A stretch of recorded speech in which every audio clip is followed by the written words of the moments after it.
In this video, we're gonna cover it. We're gonna talk all about double replacement reactions. They'll learn about solubility. They'll learn about predicting products. It's gonna be great. It's gonna be great. And this, dear humans, is just a tape dispenser. I'm just pretending because it's time for us to get started with double replacement reactions. In a double replacement reaction, we have two ionic compounds, and they exchange cations. Or another way to think about it is that they exchange anions. It kind of doesn't matter which way you think about it. But the main thing to know is our cations are always listed first, our anions are always listed second. We need to exchange either cations or anions. And the way I've been showing my humans in class is with these anions, so that's what we're going to do here. Our anions, who are always listed second in an ionic compound, are going to trade places. So I like to do a little dotted line pointing to each of our cations and a little arrow pointing to them to indicate, hey, this goober and this goober are going to trade places. And so the result is we're going to still have A over here. We're also still going to have B over here, but they're going to be partnered with new things. So my A is now going to be hooking up with D, cool beans, and my B is going to be hanging out with C. Now it feels a little bit weird to write CB, but our cations are always listed first in our chemical formulas. So whatever element is listed first in a chemical formula is going to stay first in a chemical formula. Oh man, I broke that one. I got so excited, I broke its booty off. Look, I broke its booty off. Let's slide that booty back in there, kid. Get back in there, little booty. So let's see an actual example of this with some real chemicals. Why don't we take my friend NaCl, sodium chloride, and we'll hook that up with my bro AgNO3, silver nitrate. Wow. And these goobers, we can follow this model. I'm going to use a green thing though because I wrote these in black for contrast. So the anions, who are listed second, are going to trade places. So now, let's see, I'll still have sodium, and it will still come first in my formula, but sodium is now going to be hanging out, not with chlorine, but now with this NO3, because they're going to trade places. So I got NaNO3.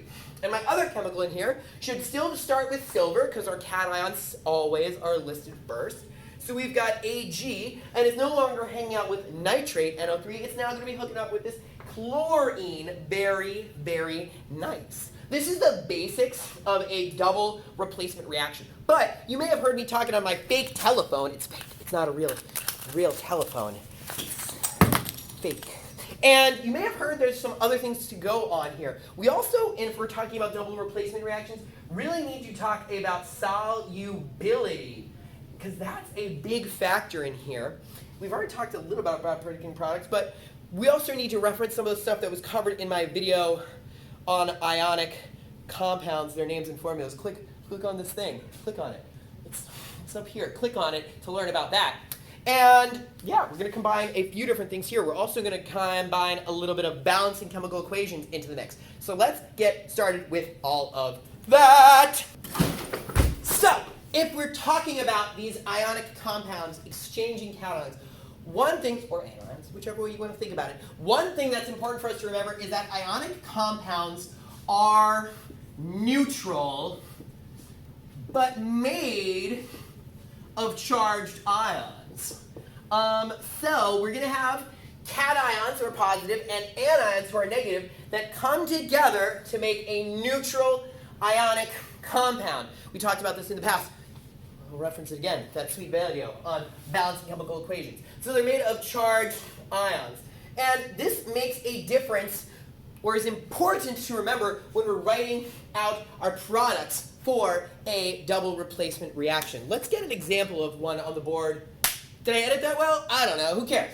So we've got an equation here, and what we need to do is we need to follow that model, but we need to make sure that when we write these products, that the ionic compounds that are our products, are also neutral. And one mistake that people commonly make is they see that model that I gave before where I was like, hey, we're going to do a little swapping of these boys, and they just go ahead and they write on the product side, all right, well, we've got Ca, and now that's hooking up with this SO4, in parentheses with the 3. That is incorrect. This is wrong. And the reason that this is wrong right here is because these the ratios that are given here do not make a neutral compound. We can double check that by looking up the charge of a calcium ion. That's going to be Ca2+. And we can look up the charge of a sulfate ion. There are 3 of them in this formula. So I'm going to write that down 4 times. SO4, SO4, 3 times. And each one of these SO4s, has got a 2- as its charge. So the total charge here from all our negative dudes is -6.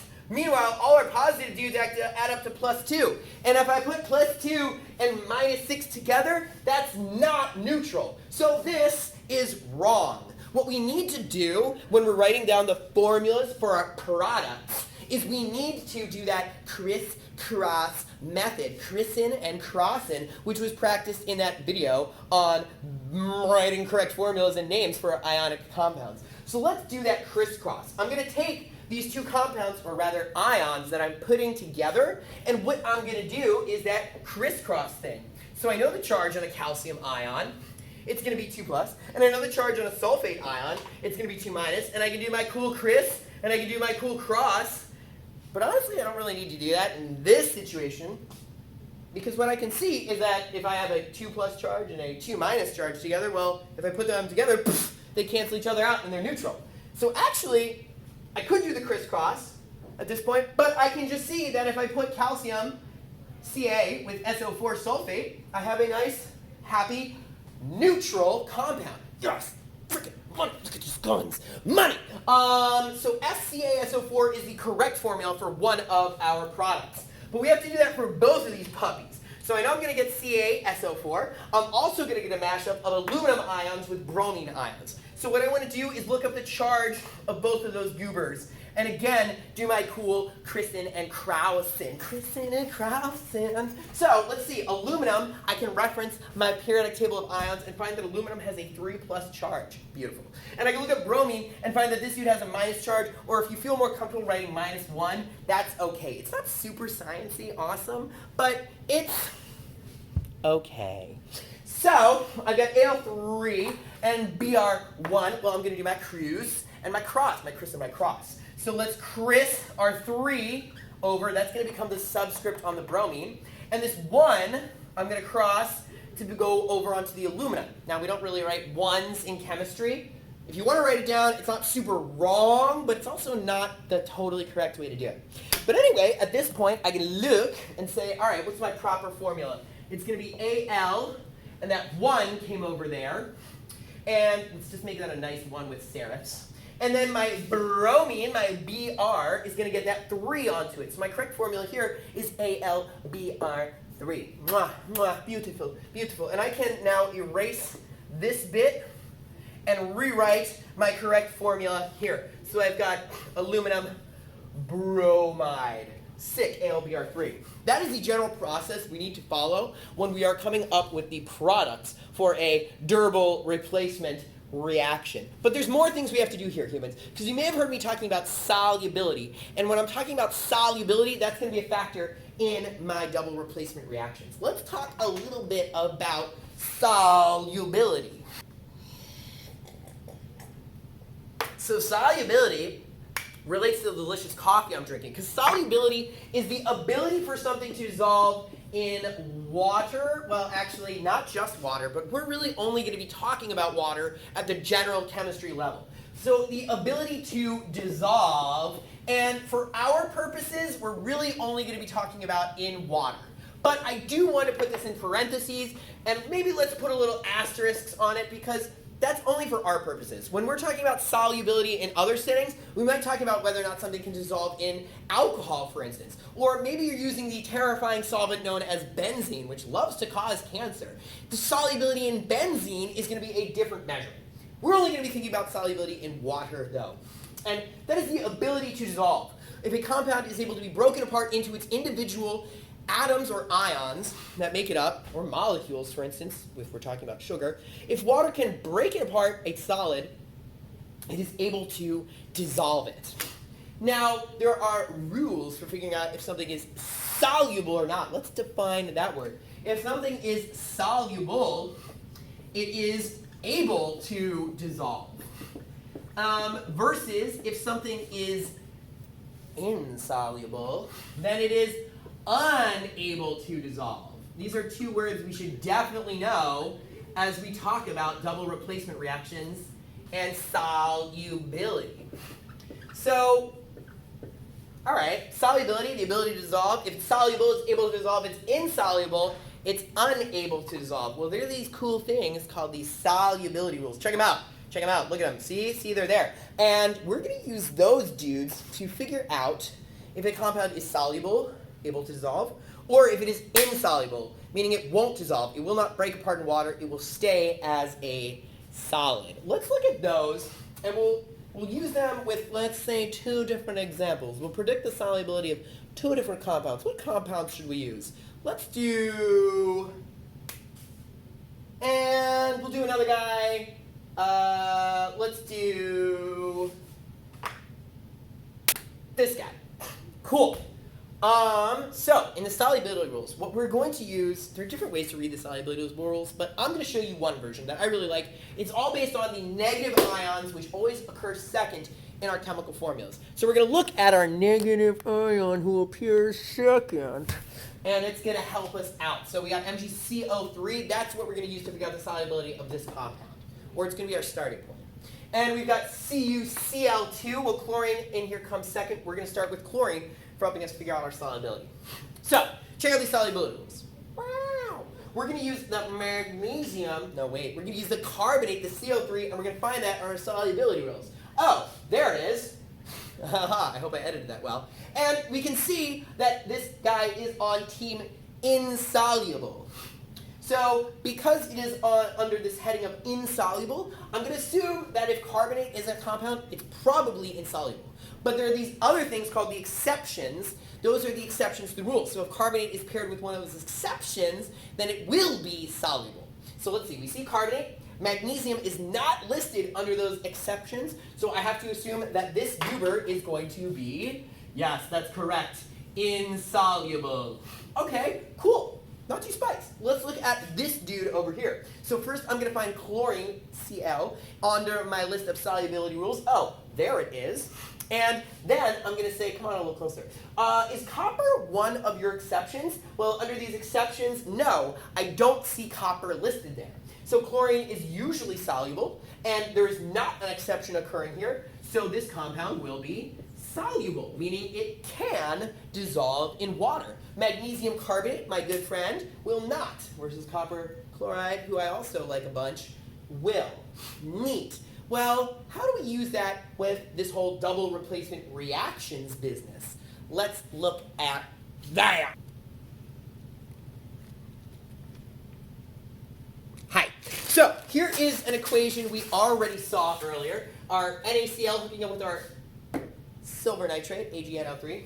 And what I want to do is predict the solubility of these two products. We only actually are going to have a double replacement reaction occurring if we form a product that is either insoluble or in a state of matter that is different from how they started out with.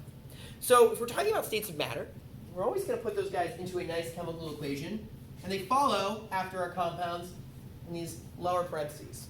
When we're talking about double replacement reactions, typically we're going to take two solutions, two compounds that are dissolved in water. If it's dissolved in water, the state of matter is not liquid like many people think. It's this term AQ. AQ, meaning aqueous. Wow. Spelled correctly, because I'm a good boy today. And so, yes, in a double replacement reaction, we typically expect both of our reactants to be in this AQ or aqueous state of matter. One of our products should not be in that aqueous state of matter for an actual reaction to occur. If I take two things and I mix them together, two solutions, and I just get one solution that everything is still dissolved in, I expect that a reaction did not occur. But in this case, one of these goobers, I assure you, will form a insoluble compound. Why don't I put the solubility rules like up here-ish, and then you can try figuring out which of these is going to be insoluble. Sick, you tried that out? Well, let's go through it together. If I look at my dude, NO3, who is the anion here, and if I look at the rules for NO3, I can see that there are soluble, those NO3 compounds, with no exceptions. So this dude, I'm going to say, is soluble. And if it is soluble, then the state of matter should be this AQ boy. Because if it started off dissolved, these sodium ions and the nitrate, I almost said the wrong thing, the nitrate ions, well, if they don't come together to form something insoluble, they're going to stay in solution. Well, let's check out our silver chloride. We can see that chloride ions typically form soluble compounds, but look at that. Silver is one of the exceptions to that rule. So because of that, this dude is going to be insoluble. Oh, wow. And let's put that soluble label over here. And because it's insoluble, that means that it won't be able to stay dissolved. If it cannot stay dissolved, it's going to form what we call a solid precipitate. Just like two rain clouds come together and drop water out of them. Well, if we take two solutions and put them together and a solid drops out of it, we call that a precipitate. So this would be an insoluble precipitate, and I'm going to say that it is a solid. I'm going to label it as a solid as its state of matter. Wow. Wow, wow, wow. Wow, wow, wow. Wow. Okay, cool. So this is going to produce a reaction because when I put those two ionic reactants together, they form a insoluble product. That is one of the staples of a double replacement reaction. For a double replacement reaction to actually have occurred, instead of just mixing two solutions, for a reaction to actually occur, we need to form a insoluble product. Now, there are some other exceptions to that, but I don't feel like getting into them in this video. Maybe in another one. Yeah, probably in another one. Let's look at one more thing up in here, because if we want to make a really nice double replacement reaction, there's one more thing we got to be able to do. So, we're ready for learning what the last step in dealing with these double replacement reactions is. And I bet the suspense is killing you. What does it say behind here? It says that we need to balance, oh, my the got messed up. But we need to balance the equation. Okay, we've practiced balancing equations before. Check out this video linked up here if you don't remember how to do that. But what I want to do at this point is go from the two reactants to a nice balanced chemical equation, doing all these processes. We're going to make sure the products formulas are correct. We're going to make sure we know the solubility of those products and therefore their state of matter. And then we're going to balance the chemical equation. Let's do that. Meow. So here we've got two reactants, magnesium chloride and sodium phosphate. They are both aqueous, soluble compounds. You might be like, well, bro, those phosphate ions, I looked at those solubility rules, they're on team insoluble, and I don't see Na under the exceptions. But Na is one of those alkali metals. So when phosphate is hooked up with one of those alkali metals, dudes from the first group or column of the periodic table, alkali metals are pretty much always soluble. Okay? So okay, get off my back. So, step one that I want to do here is, first, let's write down our steps. Where are they? There they are. So, I want to go through these 4 steps. I want to make sure that I can predict the products for this. I want to make sure those products have correct formulas. I want to determine the solubility, aka the state of matter for those products, and then I want to balance the entire chemical equation. Let's go through each of these 4 steps with these 2 compounds. We're going to combine for a double replacement reaction. So step 1 is I want to predict the products. When I initially do that, I'm not going to worry about subscripts at all. The only subscripts I care about are those that are part of polyatomic ions. I can't mess with that. If I change this 4, I no longer have phosphate, and then those solubility rules, which are specifically for PO4, they don't apply anymore. If the formula isn't PO4, then those solubility rules don't apply. So, what I'm going to do for starters is just write down some incorrect formulas. I'm going to write the magnesium, and I'm just going to write down that it's with PO4, and then I know that I need to come back and correct that formula. I'm going to do the same thing with my other guy, not magnesium, I almost said magnesium. I'm so silly. I know my sodium is now going to be hooking up with this chlorine ion, so I'm just going to write NaCl, and I'll fix this up and make it real good and nice.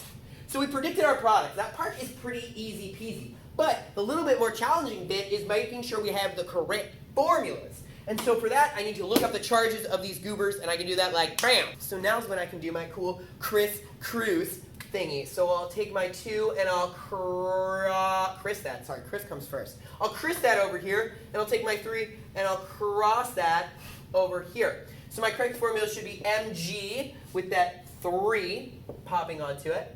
And then we've got some PO4 and a 2 coming over here. Well, like I said, we can't mess with this subscript of 4. We want PO4, not PO42.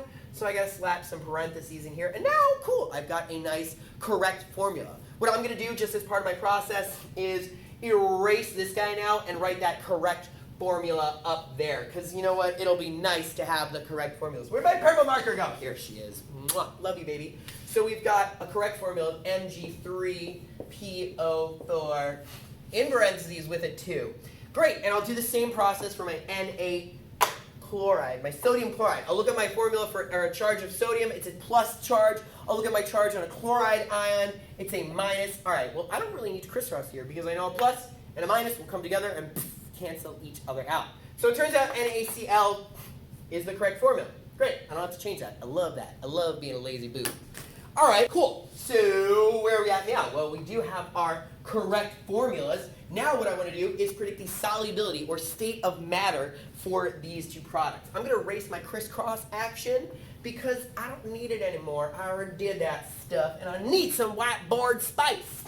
So, solubility rules. We're going to base this off of, remember, the anion, which comes second in our ionic formulas. So if I've got PO4 here, then I'm going to look that up on my beautiful solubility rules. And I can see that PO4 typically is on team insoluble. And magnesium is no exception to that. So I know that this one is going to be insoluble. Wow, this orange marker pops with that purple.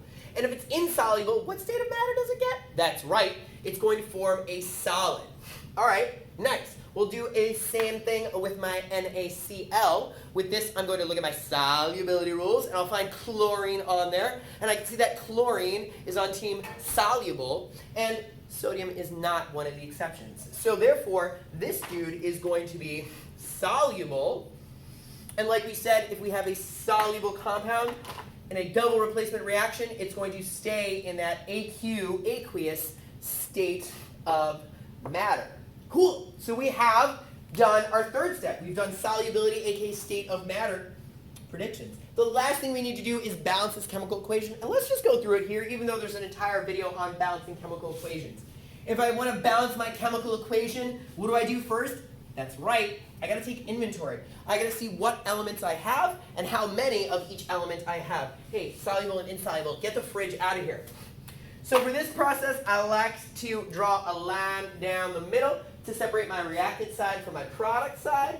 And I'm going to go through and take inventory of each element I have. All right, well, I've got magnesium in here. This marker kind of sucks. Get out of my life. Let's get that orange dude back. Orange, mwah, you're a beauty. I've got that magnesium. Oh, so nice. And there's one magnesium atom listed in this formula so far. Or rather, well, it's in the formula, but it's also in the equation. And I've got chlorine ions in here. There are 2 of those. I've got sodium in here. There are 3 of those. And remember, when we're dealing with polyatomic ions, it's nice to keep them grouped together when we're balancing. So I can say that I've got PO4, and there is 1 of that on the reactant side. Well, I'll go over to the product side, and the exact same chemicals must be present. I should have magnesium, and let's see, there's 3 of those. Wow. And I should still have chlorine. How many chlorines do we have? We've only got 1 chlorine on this side. Okay. And what else do I need? I need sodium, because sodium is over there. And I've got 1 sodium.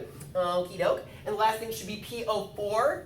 I should have that on both sides. And there are 2 of these PO4 phosphate ions on this side. All right, well, we're going to go through and add in our coefficients so that this is a nice balanced chemical equation. And I'll start at the top. I'll start with my magnesium. Don't you go anywhere. This dude tried to roll away from me. We're going to put you right up. Stay put. Stay put. Great. We're going to start off with our magnesium. And so I have 1 magnesium here and 3 magnesiums over here. I want to have the same amount of magnesium atoms on both sides of my equation, on both the reactant side and on the product side. So the way I'm going to do that is increase the magnesium over here, not by messing with my subscript. I'm not allowed to do that. The only thing I can do is add a coefficient in. Now this says, hey, there are 3 magnesium chloride molecules. It's really formula units because we're talking about ions, but fat. So if I have 3 of these, now this changes this number. Instead of 1 magnesium, come back here, orange, I need you. We have 3 of these dudes. And instead of having 2 chlorines, I have 3 times 2 chlorine atoms, aka 6. Okay, cool. So the magnesium is now balanced. I'm going to move on down to my chlorine because it's next in my list. And if I got 6 chlorines over here, well, I want to have 6 chlorines over here. I currently only have 1, so the way I'm going to resolve that is, you guessed it. Wait, did you guess it? Try it out. Think, what am I going to do to fix this?